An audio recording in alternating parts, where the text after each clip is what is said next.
दुबईमा जति पनि नेपाली बस्नुभएको छ, जति पनि हुनुहुन्छ सबैलाई चाहिँ एकदम इम्पोर्टेन्ट कुरा अहिले के आइरहेछ भन्दाखेरि यो पनि यो वार भएको छ, यो फुटेजहरू हामीले जति पनि फोटो खिचेका छौँ बम बारुदको आगो लागेको यस्तो फोटो भिडियो सार्वजनिक गर्न चाहिँ एकदम गैर कानुनी छ दुबईमा चाहिँ।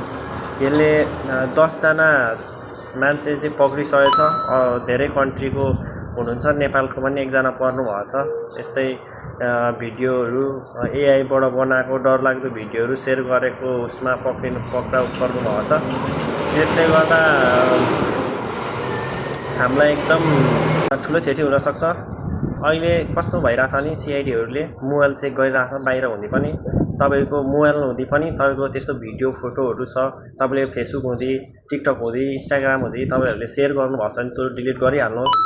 त्यसमा भोलि गएर आफैलाई अप्ठ्यारो आइलाग्न सक्छ। यति भन्न चाहन्छु। हस्, तपाईँ सबै सेफ रहनु होला।